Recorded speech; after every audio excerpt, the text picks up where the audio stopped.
As much as we'd all like to think we're the perfect photographer, the reality is sometimes we're not, even for as long as some of us have been in the business.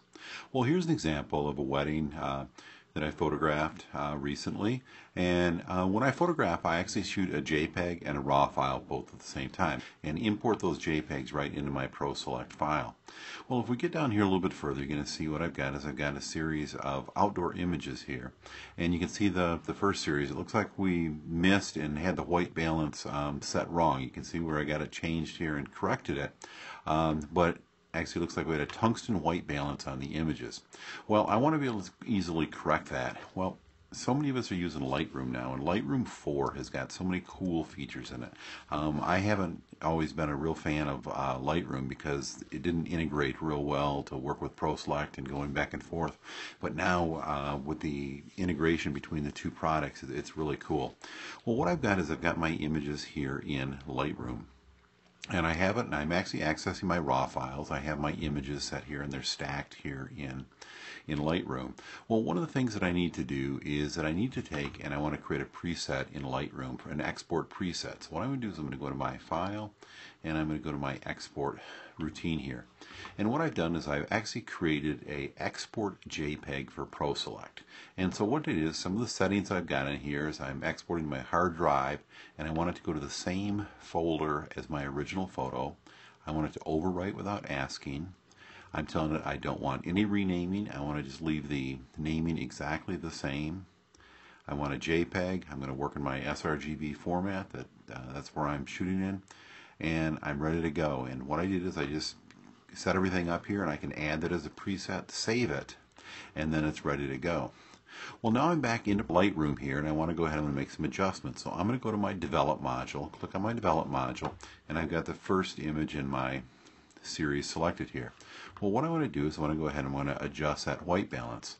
Well, I can go right here to my white balance setting. You can see we've actually got a tungsten setting on there, and I'm going to go ahead and we're going to change that. Well, let's take a look at that here and look at it in our shade setting. Well, that's just a little bit warm for me, but let's just try another white balance setting. So I'm going to go here and hit my cloudy day. Perfect. That's just the way I want it.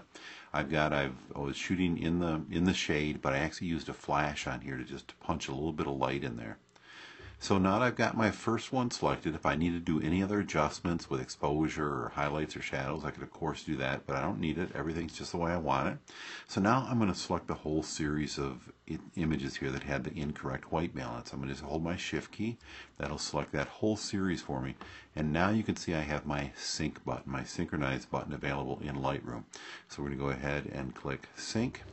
It brings up my Synchronize settings dialog. I have this all preset. This is pretty much just the default settings on here. And I'm going to go ahead and tell it to synchronize. And it's now going to go through, and it's now brought the correct white balance now. My cloudy day white balance now is applied to all of these images. So if we go back here and we can take a look, and you can see now that each one of these images now has the correct white balance on it. Well, the images are still highlighted, so all I'm going to do is I'm going to go ahead and I'm just going to right click on an image here in the selection. I'm going to go to Export, and I'm going to select my Export JPEG for ProSelect. So what it's doing now is it's going out, and it's actually going to punch a brand new full-size JPEG right into my original file folder on my system, and it's going to overwrite the JPEGs that I had out there that were bad. So you can see I'm going through, you can see the progress up here on the top. It's exporting the files.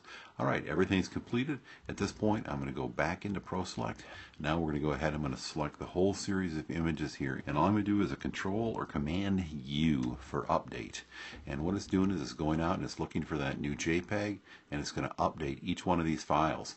So what I did here in the process is I actually had each one of my RAW files was adjusted, so I've got a correct RAW file out there now with all the appropriate adjustments. I have a brand new JPEG, and now my ProSelect is all adjusted. So everything is back in sync, and I was able to quickly adjust a group of files and bring them back into ProSelect using Lightroom. Well, there's a lot more things that we can do with Lightroom, including a new ProSelect Lightroom plugin, and you can find more about some of the great things that we're doing with ProSelect when you go out to the Time Exposure website. Go to timeexposure.com and click on Learn. You can have access to other getting to know ProSelect movies, other demo, the webinars, all different resources that are available to ProSelect users and members of Support Plus. This is Ron Nichols, and thanks for taking the time to listen to another one of our ProSelect Quick Tips.